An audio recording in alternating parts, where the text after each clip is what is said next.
इतने सारे लोगों से घिरे होने के बावजूद हम किसी से जुड़े होने, किसी के द्वारा अपनाए जाने, किसी के द्वारा प्यार किए जाने की भावना की कमी महसूस करते हैं। हम उस बेचैनी और अकेलेपन से कैसे निपटें? एक स्तर पर सवाल इस बारे में है कि मैं आजाद कैसे हो सकती हूँ।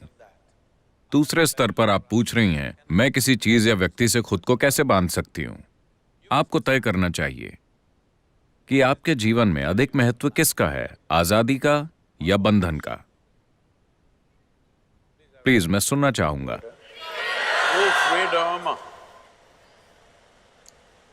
मगर आजाद होने पर आप खोया हुआ महसूस करते हैं।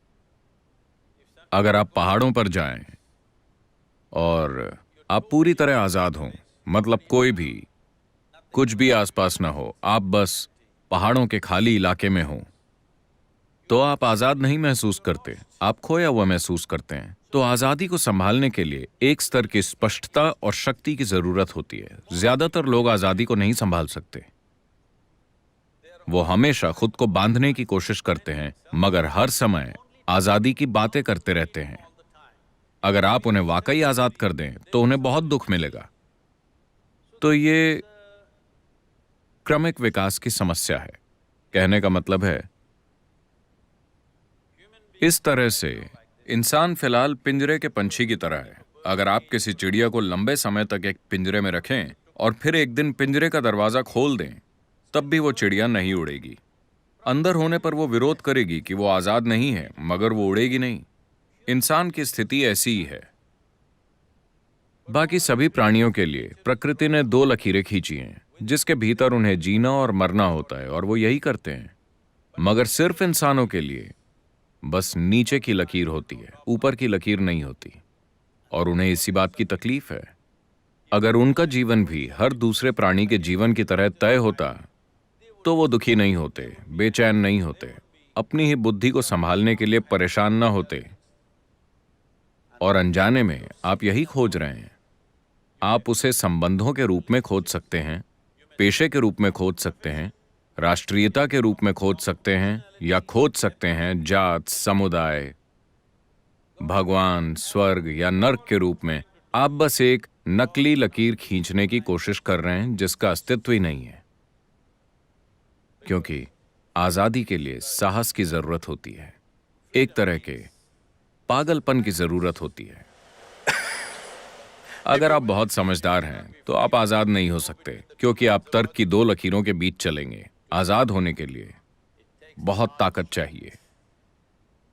कि आप सबसे पहले, अगर आप आजाद होना चाहते हैं तो जिस चीज की जरूरत है, क्या आप जानते हैं कि हर इंसानी अनुभव का एक रासायनिक आधार होता है? हेलो? जिसे आप खुशी कहते हैं, वो एक तरह की केमिस्ट्री है, दुख दूसरी तरह की केमिस्ट्री है, तनाव एक तरह की केमिस्ट्री है, बेचैनी अलग तरह की केमिस्ट्री है, पीड़ा एक तरह की केमिस्ट्री है, परमानंद एक अलग तरह की केमिस्ट्री है, एक्सटेसी तो आप जानते हैं कि एक तरह की केमिस्ट्री है, मैंने सुना। तो आपके जीवन के अनुभव का एक रासायनिक आधार है। ये इसे देखने का सबसे सतही तरीका है। इसके दूसरे आयाम भी हैं, मगर आपको समझाने के लिए, या दूसरे शब्दों में, जिसे आप अभी मैं कहते हैं, वो एक रासायनिक सूप है। सवाल बस ये है कि आप एक बढ़िया सूप है या घटिया सूप, है कि नहीं? अभी अगर आपके अंदर आनंद की केमिस्ट्री है,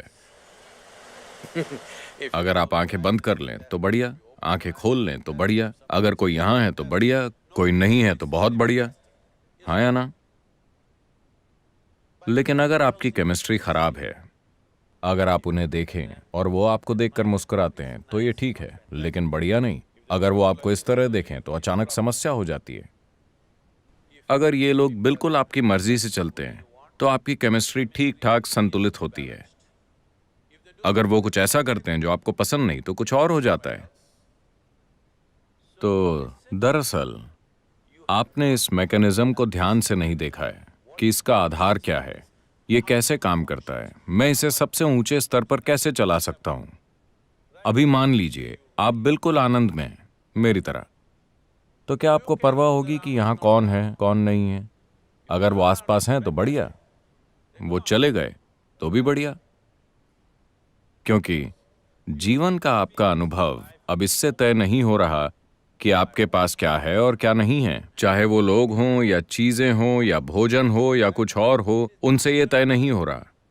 एक बार जब आपके होने का तरीका किसी बाहरी चीज से तय नहीं होता, तो अकेलापन जैसी कोई चीज नहीं होती, बल्कि आप अपने अकेलेपन का आनंद लेंगे, क्योंकि आप चाहें या न चाहें, इस छोटी उम्र में यह समझना थोड़ा मुश्किल है, आप चाहें या न चाहें, इस शरीर के अंदर आप हमेशा अकेले होते हैं, है ना? चाहे आप संवाद करें या संभोग या और कुछ और कुछ और कुछ, फिर भी आप इस शरीर में अकेले हैं, हाँ या ना? Hello? If you don't learn how to handle this aloneness, you have not learned anything about life. This is the most beautiful thing. अगर आप इस अकेलेपन को संभालना नहीं सीखते, तो आपने इस जीवन के बारे में कुछ नहीं सीखा। जीवन के बारे में सबसे खूबसूरत चीज ये है कि यहाँ कोई नहीं आ सकता, ये सिर्फ मेरी जगह है, आया ना? क्या ये सबसे खूबसूरत चीज नहीं है? कोई मेरे अंदर नहीं घुस सकता। वो मुझे कैद कर सकते हैं, टॉर्चर कर सकते हैं, कई चीजें कर सकते हैं, मगर वो मेरे अंदर नहीं घुस सकते, क्योंकि मेरे पास एक जगह है जो सिर्फ मेरी है। क्या ये आपके जीवन का सबसे सुंदर पहलू नहीं है? इसे तकलीफ मत समझिए, ये सबसे सुंदर चीज है। मगर आप थोड़ा रोमांटिक होकर तरसने का आनंद लेना चाहते हैं। वो कौन से गाने हैं? लोकप्रिय गाने? कौन से? किसी के लिए तरसना, मैं तुम्हारे बिना जी नहीं सकती। आजकल ज्यादातर गाने ऐसे ही हैं। एक गाना गाइए, पुराने वाले मैं वाले। बहुत बुरा गाती हूँ, मैं बहुत बुरा गाती हूँ। मुझे शब्द बताइए, मैं गाऊंगा। I think Say it on the microphone. हम तेरे बिना रह नहीं सकते, तेरे बिना क्या वजूद मेरा। आप मुझसे कह रहे हैं? Okay, I got it. Shri Ram singer है। श्री राम, वो वाला गाना गाइए तो। हम तेरे बिन अब रह नहीं सकते, तेरे बिना क्या वजूद मेरा। सभी लड़कों को इस तरह के गाने सीखना चाहिए, वरना आप लड़कियां नहीं पटा पाएंगे। Girls, मगर लड़कियों को समझना चाहिए कि उस लड़के की एक जरूरत है, इसलिए वो ऐसा कर रहा है। ये वास्तव में सच नहीं है, मगर फिलहाल खेल का मजा लेते हैं, क्योंकि हम जो करते हैं वो सिर्फ एक खेल है। जीवन खेल है, क्योंकि वो खत्म हो जाता है। but the important thing is how are you within yourself? मगर महत्वपूर्ण चीज ये है कि आप अपने भीतर कैसे हैं। अगर आप इस तरह से यहाँ हैं कि आप सिर्फ अपनी जरूरतों के अनुसार चलते हैं, तो आप बहुत ही तुच्छ जीवन जिएंगे। लेकिन अगर आप बिना किसी जरूरत के यहाँ बैठ सकते हैं, मगर जो जरूरी है वो करेंगे, तो आप एक शानदार जीवन जिएंगे। ये मेरी इच्छा और आशीर्वाद है कि आप सब एक शानदार जीवन जिएं, अपने लिए इसे सच बनाएं।